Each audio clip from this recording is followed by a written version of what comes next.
Welcome to Here to Shake the Table, the podcast where we bring women together from all walks of life to have raw conversations about topics and issues that matter most.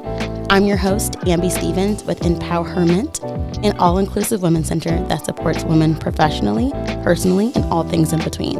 And in typical empowerment form, we are here to shake some tables. So pull up a chair, buckle up, and enjoy the ride. Today, we have two incredible, amazing guests that I am so excited to introduce.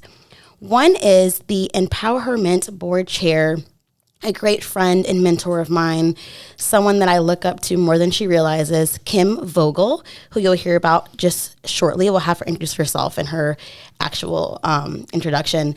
And second is a new friend, Melissa Salamanca, who's also on Empowerment's Board of Directors. She serves as our development committee member. Melissa is incredible, and I am just so excited that you guys are here today. Thank you guys for coming on. Thank you. So one of you, Kim, do you want to introduce yourself with your actual information? I would love to, Amby. Thank you so much. Absolutely thrilled to be here and so incredibly proud of this organization.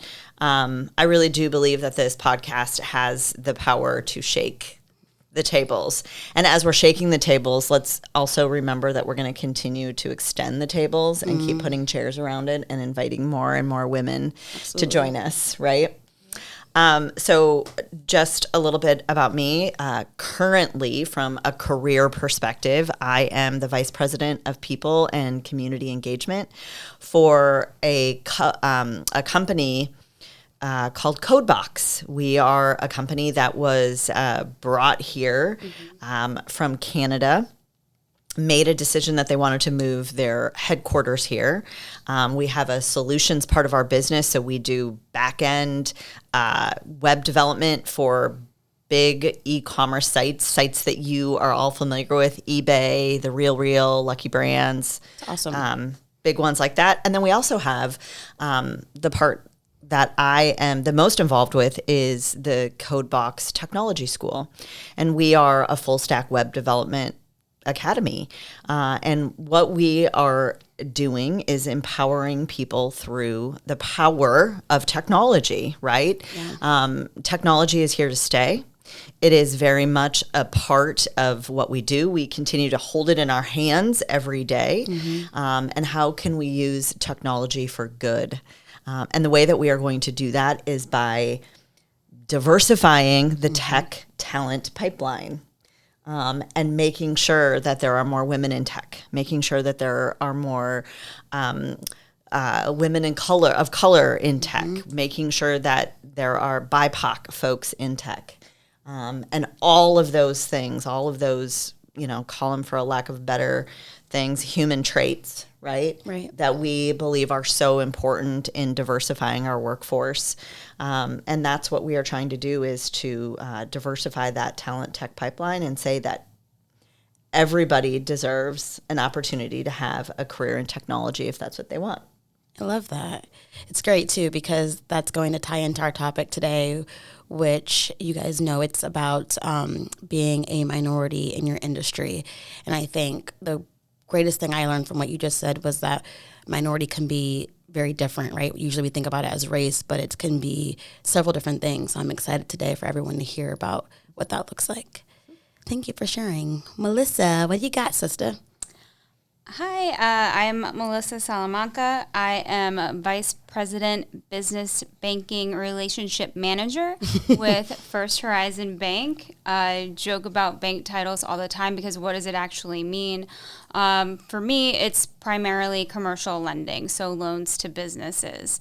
But I cover a broad spectrum. I've been in the industry for over 13 years, helping small to medium-sized business owners with financing and anything else I can connect them and help them with. And I did try to shake this table, and it's pretty heavy. So we can do it together. The more hands-on, the better.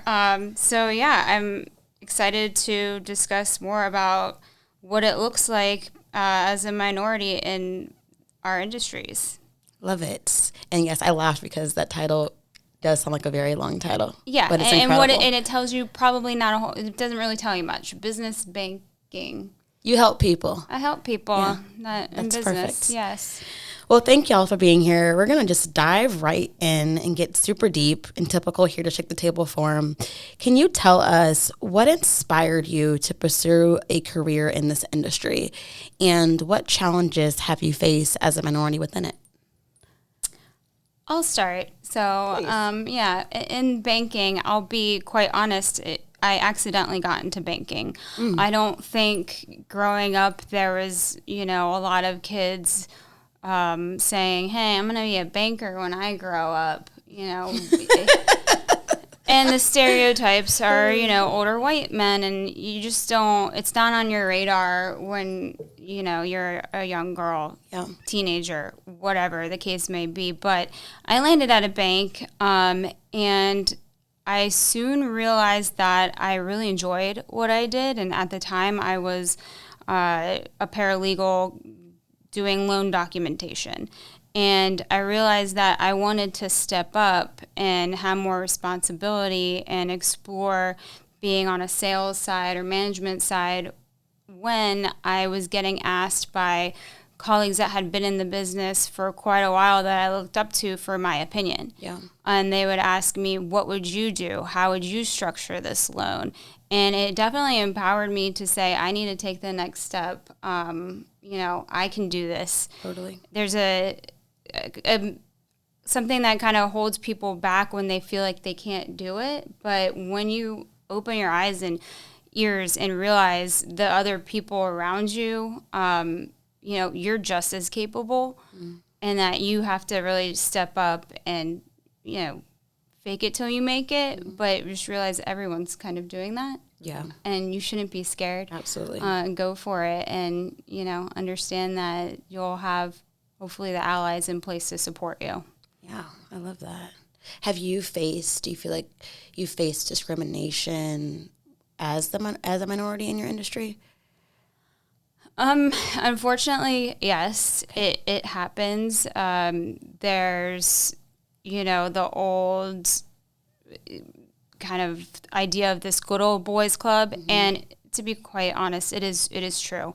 There's women that break through, but they're vastly underrepresented in the banking and finance world. I mean, I was reading there's probably 6% of CEOs. So while some of us in this room may know some women CEOs, especially in banking, it's really rare when you look at the big picture of what's happening. And whether or not it's intentional is a whole nother story, right. But it's like they've created a bubble of safe space for them, and to have an outsider get in through that network, it's a challenge. Wow. That's interesting. It's kind of, to me, interesting that no matter, it's like we're growing so quickly. I mean, 2023, and this is still a problem. So I wonder what that looks like for the future.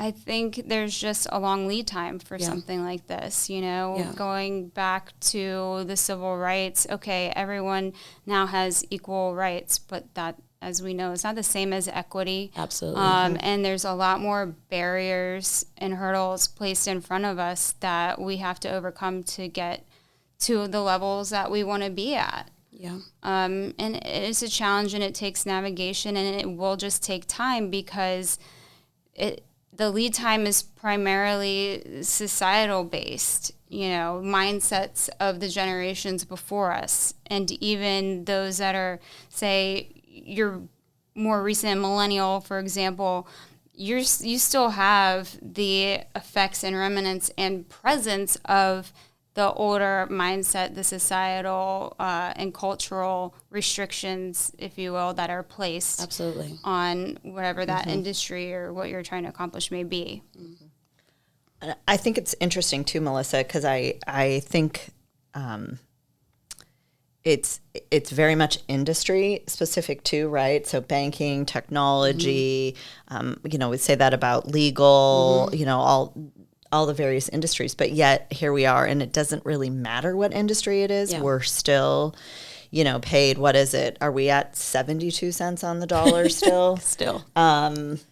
So, that idea of equity is exactly what you said. Yes, we have equal rights and all of that, but, equity is also about, if my bootstraps need to be longer, who's going to help me make sure that they're longer so I can pull myself up by them, right? Yep.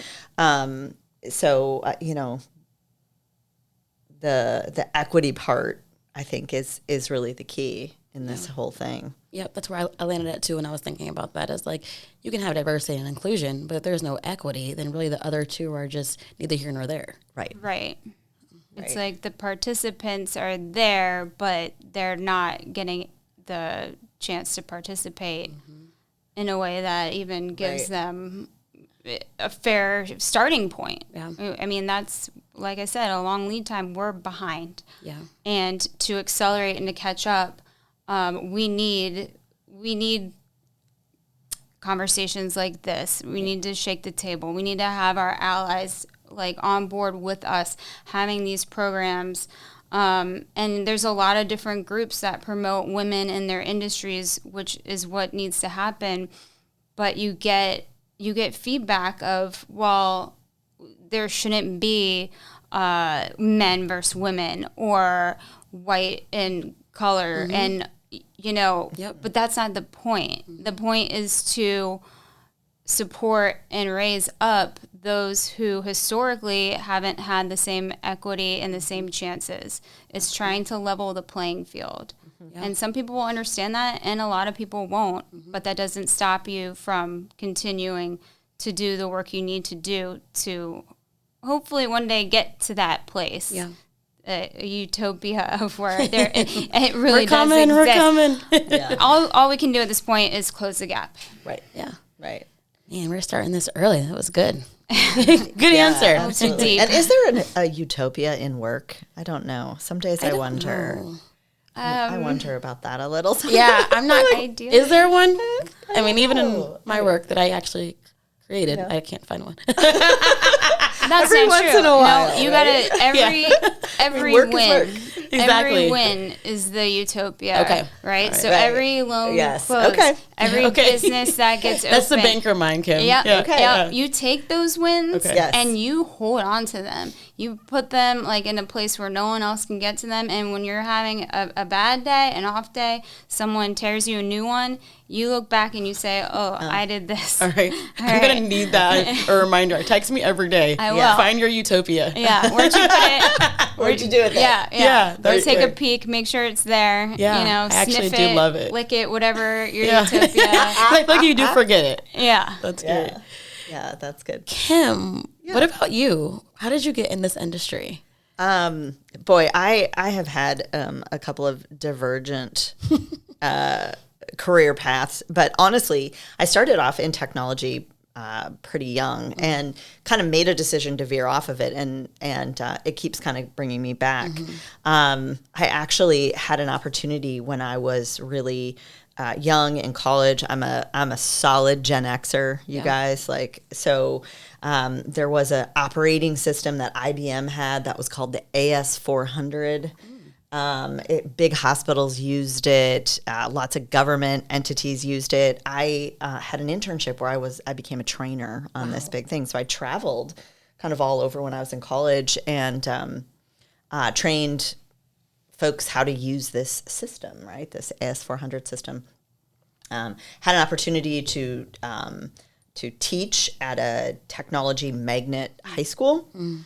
This was all back in the early 90s. The technology existed then. It really has just been a matter of have we had the willingness and the wherewithal and honestly the dollars to pay for it. Like I had a voice activated classroom in 1993. Oh, wow. So, I had my students had laptops. My students were doing animation. They were doing, all of those kind of things. Wow. Back in the 90s, and stepped away from it for a while. Took a very divergent path. Did a bunch of work in ministry and social services, and really found my love back with technology through entrepreneurship. and through helping startups, right? Really helping startups see that technology was a way to get things moving and to offer the kind of development that they needed. So it is interesting. I have been working for this company, which was a great startup, has a great founder story. There's a bunch of local investors who are very much a part of this company. So we're on a very dynamic path and a very dynamic path of growth right now. But when I walked in, the entire room has been filled with men since the very beginning. And they're all good ones. Yeah. Like they're all really good ones, whoop, whoop. right? And they're trying really hard, and they're, making sure that, that I'm included, and I'm really lucky I was able to bring, another woman on board. So it's like, we got a sisterhood thing going. Allies. You got it. So, so we have each other, and we are very purposefully, when it comes to our technology school, to our coding school, we are very purposefully recruiting women, and it's been very fun to see these women come in and who probably at a young age had experience in STEM, in STEAM, through their elementary, through their high school. They were most likely really good at it. Yeah. They will tell you the story that they kind of got diverted off that path too, kind of talked out of it a little bit, and then just keep coming back to this place of, no, I'm actually really good at this. Yeah. And a number of our coaches are students who have been hired almost immediately after finishing our program. All been women. That's amazing. Stay-at-home moms who have said, I need to get back to work, but I need something that's going to work for me, right? Oh, if I become a full-stack web developer, I could potentially work from home remote, right? That's good. So it's stuff like that that's working. And I think women in technology are really important. I think women in technology. Now, here's the thing. I'm going to be perfectly frank. I am not a coder. I don't ever have any I don't want to be a coder. I don't want to be a developer. Yeah. But I want to support anybody who wants to go into technology. I know enough about technology to know that there are plenty of jobs in technology for people, for women in particular. Yeah. And you don't have to be a coder. Absolutely. To do those jobs, right? Yep, 100%. I actually did some consulting for a fintech where I thought I was just going to be telling them about lending and what it looks like, but it ended up being more hands-on than that, where I learned how to actually develop the software, where I'm creating a user story. And let me tell you, it is tedious beyond anything else. Absolutely. But anyone can do it, literally. It shouldn't be something you should be intimidated by any means. It's really, for me, do you have the patience to sit there and do all the coding, the stories? It's a lot of work. But and it's interesting that you said that too, because the coding is kind of the very last part of it, right? Yeah. Like it is really about the storytelling. And what are women really good at? For sure, storytelling. Storytelling, right? And knowing and anticipating what the needs of somebody, what needs of a particular audience is going to be, right? Or we have that gift.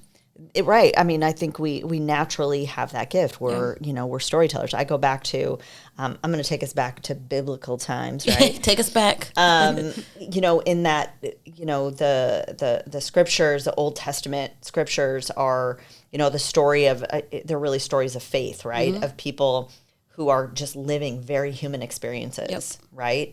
In Hebrew tradition, the one thing that they talk about is the midrash, right? And the midrash is, what's the story between the story, right?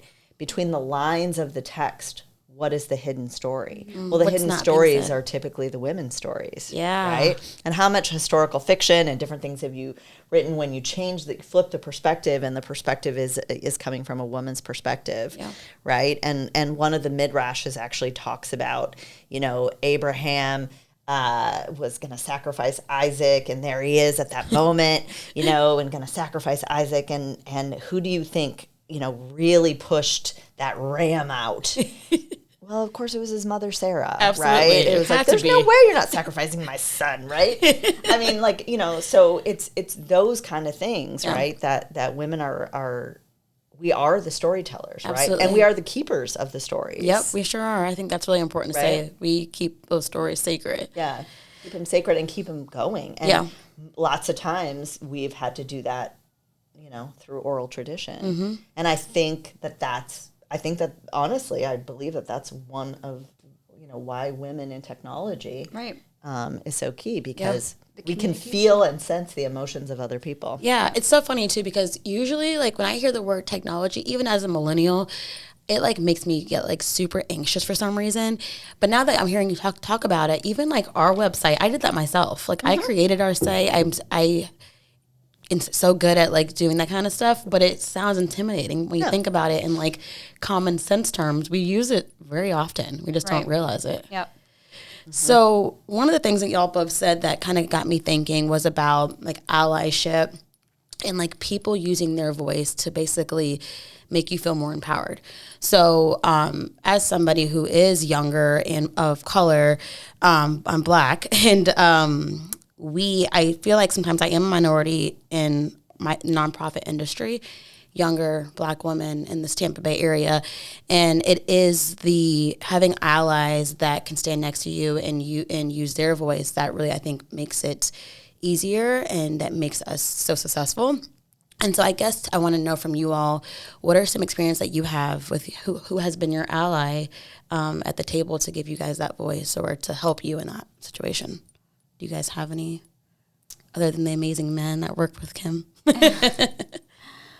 I think I've been, fairly lucky in my career in that, and I had a part of my career where I couldn't work because of, some family situation, things, but I felt like I always had these one or two women who were always just kind of there. Yeah. Right. And just really, really supportive. Yeah. And one woman in particular who is truly, one of my best friends.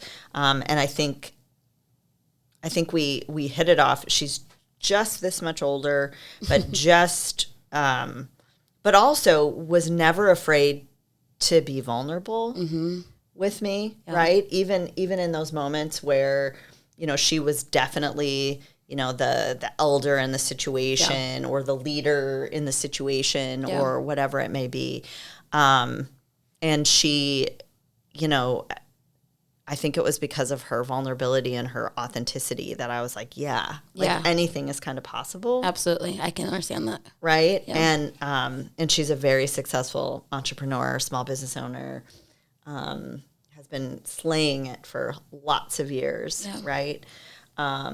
And I think, another woman for me, believe it or not, when I had to step back from my career and I came back in, I actually ended up going to work for somebody who was younger than me, a woman who was younger than me. And that was a very weird dynamic. Yeah. And age has never kind of been a thing for me, but there was this, I had this moment in that, where I was like, oh my God, I should be in her spot, but I'm not, because I, had to step back. And throughout kind of that whole development of that and me kind of finding myself, she was very gracious in that. Yeah. Right. And very, I get it. I get where you're coming from. And definitely. That makes sense. And I'm not going to make this any more difficult for you. Yeah.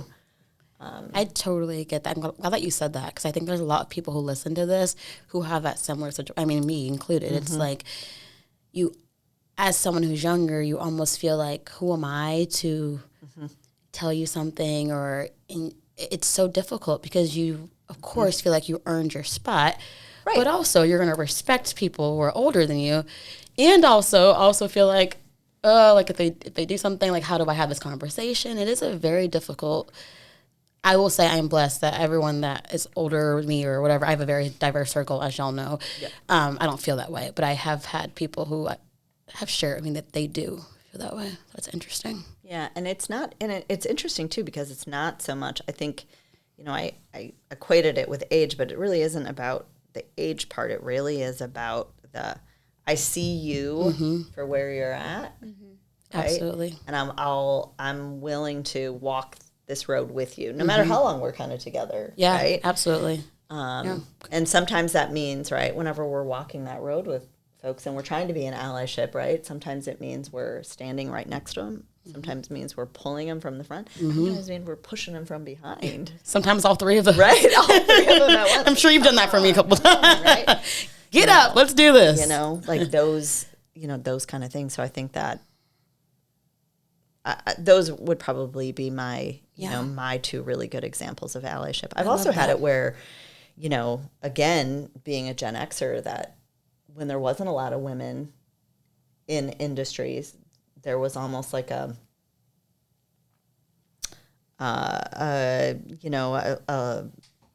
mentality of lack, right? A mentality of, well, if I help her, then who's going to help me? And then what will be left for me? Right? So, do you feel like there's any men that so I feel like sometimes when people think about empowerment, they say it's anti-men, which it's not. And so I almost feel like men also are could be really good allies to help, us grow and help us really get to where we need to be. Do you feel like you have a man in your life other than your incredible husband that is like that has been an ally? Oh yeah. Yeah. Absolutely. Cool. Yeah, they exist, and when you find them, you'll know, and you will, and you can trust them, and they will be there to support you, empower you. They want to see you be successful, and it's a great feeling. Your number one ally will still always be the minorities in your industry. Totally. And that takes different shapes and forms of what the roles are, but they'll be the ones that will be able to really accelerate your career and what your path is. Totally. But any ally is a good ally, and lean on them as much as you can.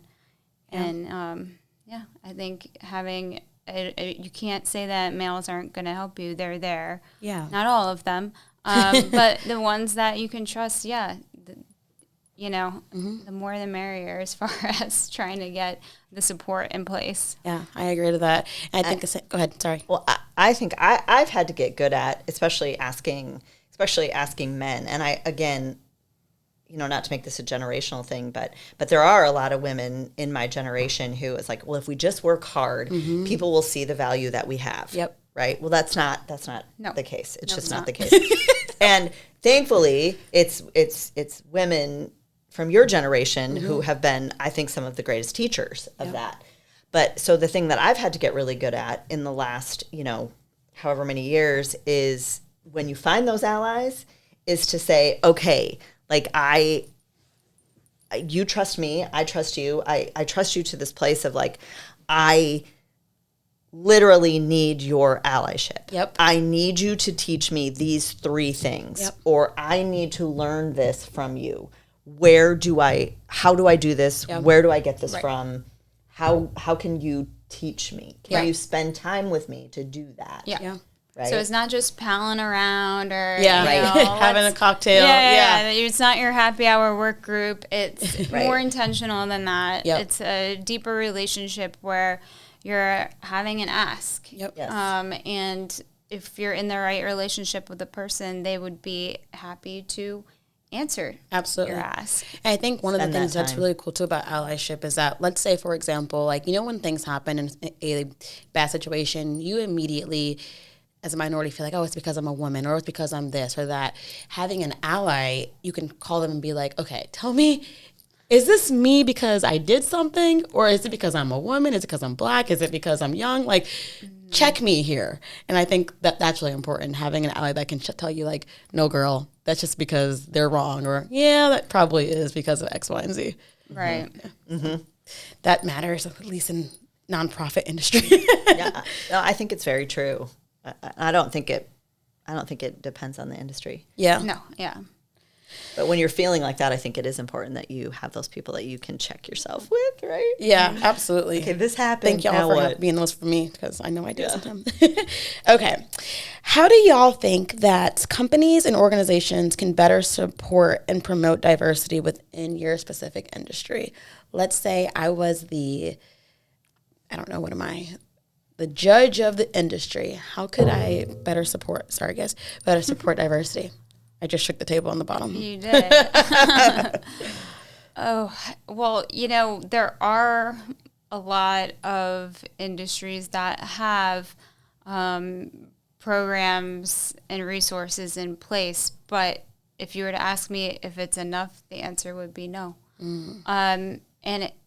To really make change, it's changes that occur not from the top, but at the top, right? So if you're looking up the food chain, you might have a woman executive, but she's not CEO. Well, then what does it take to get to that level? Yeah. And that's where it gets challenging. Yeah. Because honestly, you'd have to have someone in there that has the mindset of being more intentional and purposefully trying to bring up that diverse talent rather than staying in their comfort zone, if you will. Yeah. So I think that's a challenge. How do you hold those top people accountable? And, where's your voice in that mix? And I don't even know if I have the answer to this question. That's okay. Yeah, that's fine. I truly don't. Yeah, I don't have it either. That's why we're doing this. Yeah, we're maybe we're brainstorming here. Your board has enough. Your board has enough diversity and representatives who are allies that want to see this real change happen and are actually willing to make it happen. I don't know if it changes without it actually starting at the top, not orders from the top, but at the top. Yep. Yeah. One of the things that I think makes empowerment super unique too is that we have such a diverse board, advisory, and staff, and so it's almost like if you can represent it, then you can support it and can help those people. Right. So, but I think you have to also intentionally do that and be ready to find people of all different walks of life and voices and put them at the top, to your point. Right. Exactly. Which sometimes is hard. And I did not bring any statistics. I apologize for that. No, it's okay. But you start looking at really good cultures, corporate cultures, organizational cultures.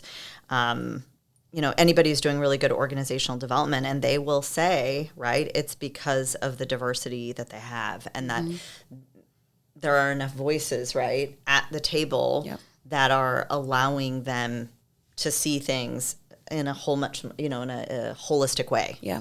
Right. And there's statistics that show how successful those organizations and those corporations are because they make a concerted effort to make sure that they're hearing, And to your point, having a voice, because I think sometimes companies hire people and they say it's check off a box, right? I need to have diversity or I won't get X amount of funding. But then you have these people that go and work there, but they're all on the bottom or they're in the middle, but they're not at the top, or they don't even have a voice. And you're like, I am literally just a checkbox. I'm not even, it's not really diverse, right? To your point about equity. Yeah, sure, you have diversity and inclusion, but it's not equitable because they're just there to be there. It's like a very poorly managed pyramid scheme. Yes. Ooh, that was good. Ooh, where you're not, the person at the top of the pyramid is, let's say it's a minority, they're not actually at the top of the company. They're just the closest they can be to the top of the company. And then they, might have, two people at the next level below them, and then it branches out. And the next thing you know, the majority of your minority is all at the bottom. Yep. It's like when people say oh, I need to be diverse, and then they just have one person of a different color or a different or the gender. Yeah. You're like, and this is not diverse. Then that's who they reference. We've all heard the saying oh, I have a black friend. Yeah. It's not the same. Yeah. And they were like, let me call my one woman friend and ask her a question. Right. No, do not do that. Right. Call my one woman in tech and ask her about this one question. Yeah, I know one. Yeah. Right? And it is interesting too, because I think, whether, in in finance, banking, tech, again, kind of these what were, are considered male-dominated industry. We are seeing women really making a difference too, right? And are trying really hard. But again, we don't call it the glass ceiling in technology. We call it the paper ceiling. Ooh, love that though. Because it is this idea of a lot of times in tech when you start looking at job descriptions, right? Like you have to have a bachelor's of science in information technology, or you've got to have this. And we're saying, no, if you really want to diversify the workforce and you really want a diverse technology team, a college degree isn't the way that it's going to happen. Absolutely. Right? Yep. It's going to happen with this real lived technical experience. And giving people the opportunity to practice those, skills, every day. And we're really focused, at least in our program, on, you're going to walk out as a full stack developer, but you're also going to walk out as a full stack developer with great communication skills, right? You're going to be able to get a job or right. Really know and understand what your personal brand is. Really be able to step into a leadership position, and I'm a solid believer that it doesn't matter what position you're in, you lead from where you're at, right?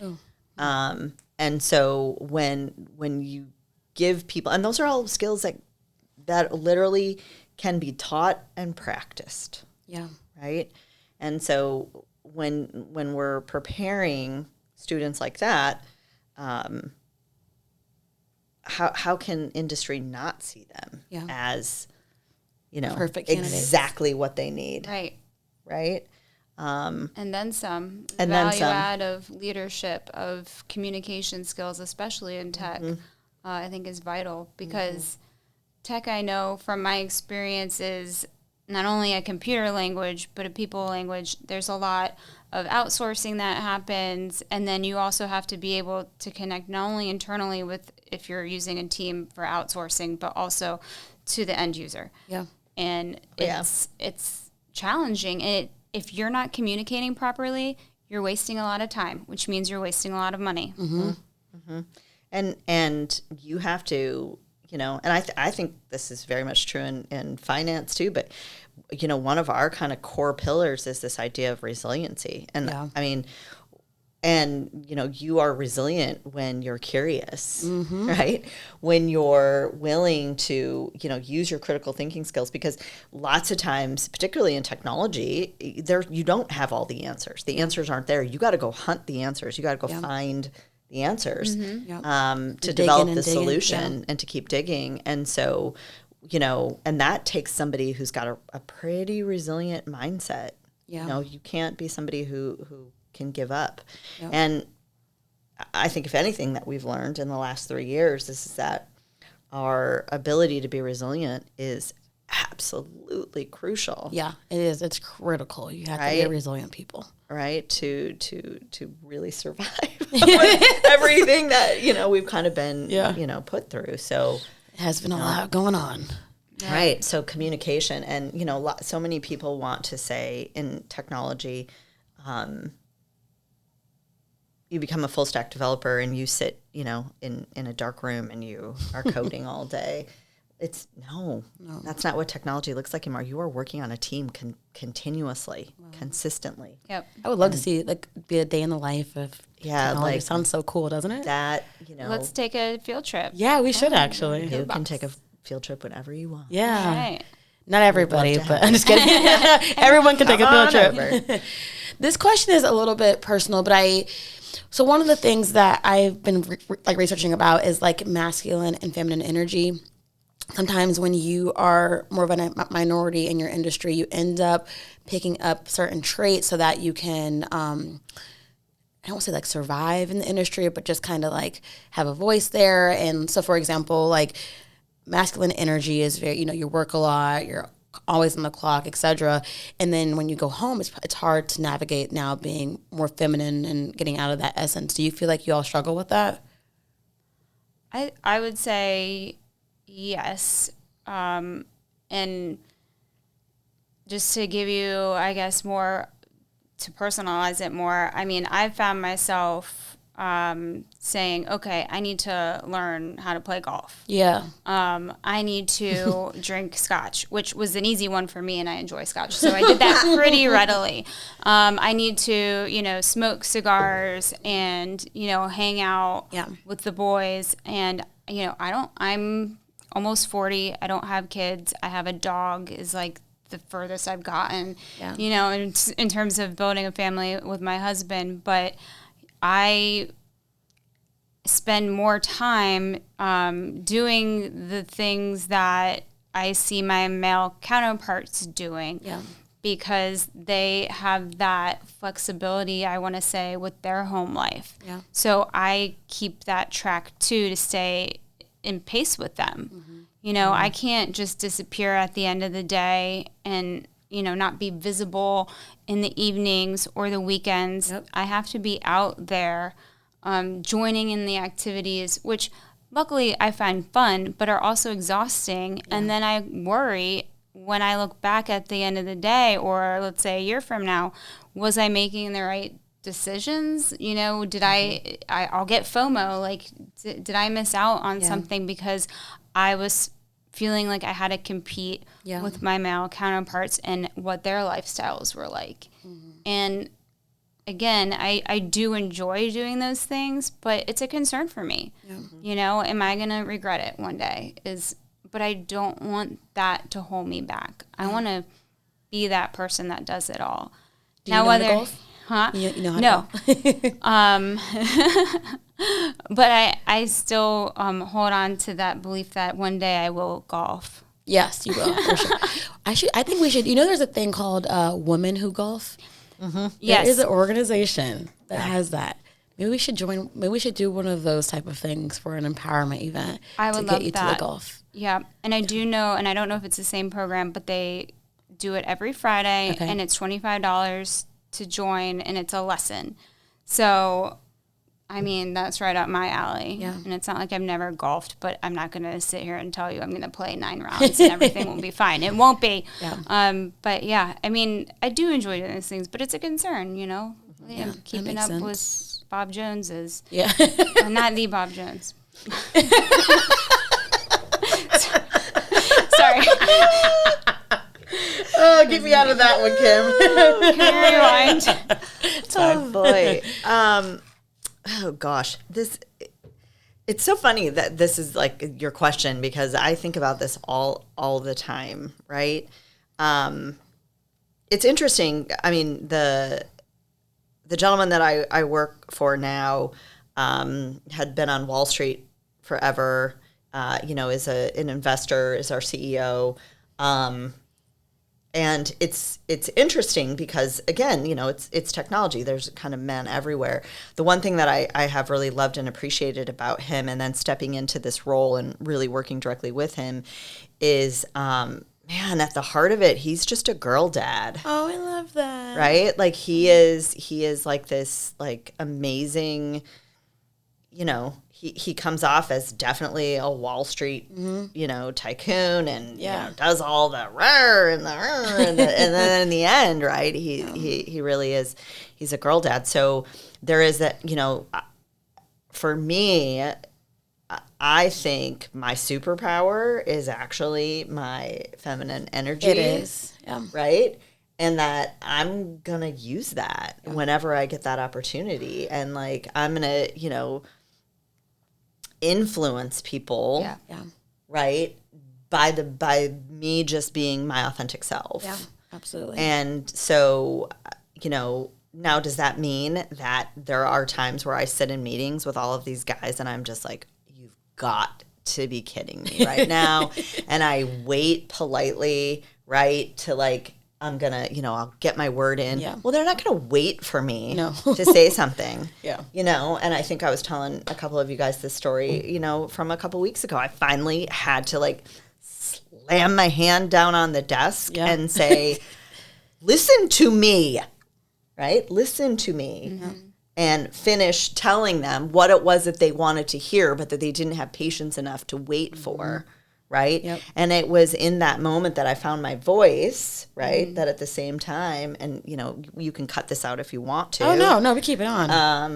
I was like, I found my balls too, Yeah, right? yeah. Because I was like, Absolutely. guys, Big balls. like if we're gonna do this and we're gonna do this as a team, then all of our voices matter. Absolutely. Right. And if you're saying to me that I have to shout to make that, to make my point, what is the purpose of what it is that we're doing? So Absolutely. let's, come back to a place of being respectful of each other and saying, right, I bet they respected you so much for saying that. they did, and they thought it was hilarious when I finally, when I did that, and Like, oops. and my CEO was like, he's like, I've been waiting for you to do that, Aw. and it was like, yeah, but I don't want to do that. Yeah. I shouldn't have to do that. Absolutely. Yeah. Right? You shouldn't have to come to that. Right. Yeah. And he completely agreed. And so, and because of that, now the complexions of our meetings look different. Yeah.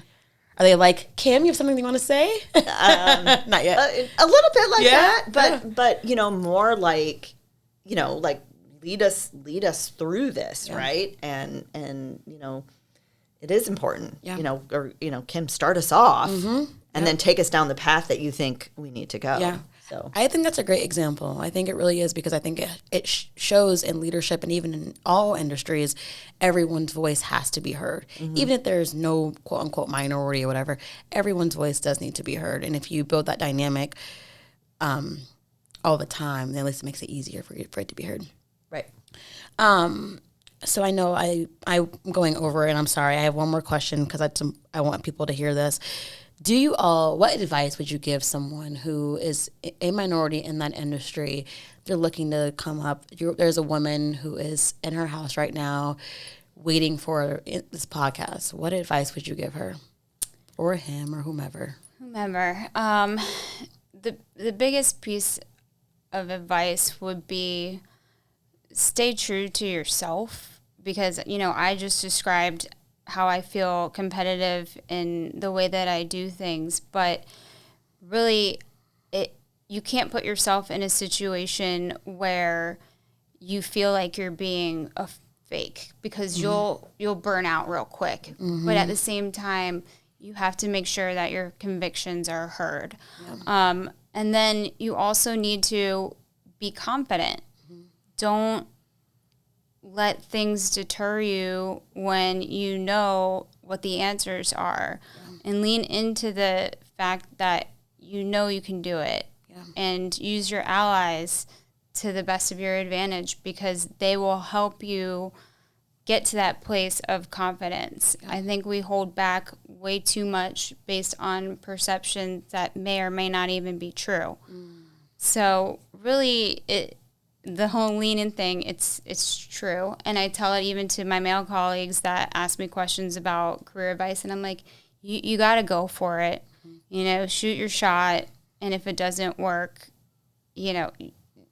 there's always another path. But without taking that chance, you're already setting yourself up for, you're lessening your worth. Yeah. That's what it comes down to. Almost trust your potential. Right. Thank you. That was deep.